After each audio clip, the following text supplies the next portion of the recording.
I think that having conversations, I think often historical debates, it seems to me, and Peter and Annette can speak to this as well, are in some ways safer than contemporary ones.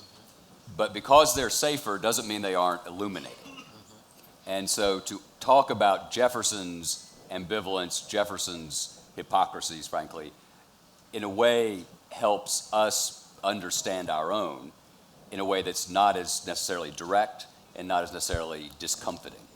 So to think about my own view is informed by Arthur Schlesinger Jr., who once said that, worried about the fact that the present always looked down on the past. He said, self-righteousness in retrospect is easy, also cheap. Yeah.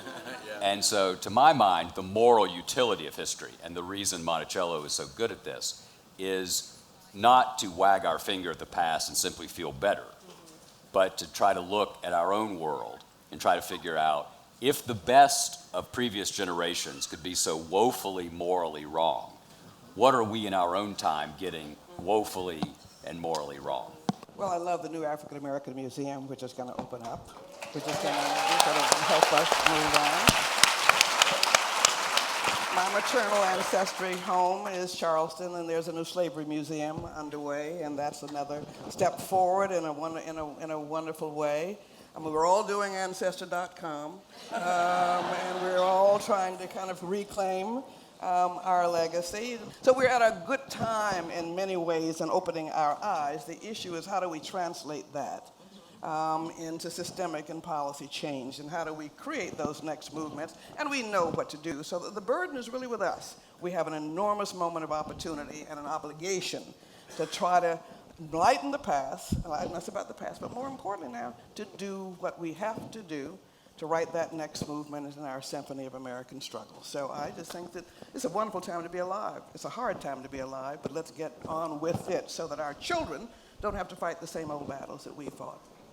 I agree with Marion. This is a moment of enormous hope from within the history business. Our challenge then is to take the energy that we can generate within a revision of history, in a demolition of mythic misunderstandings, in a recovery of our shared history.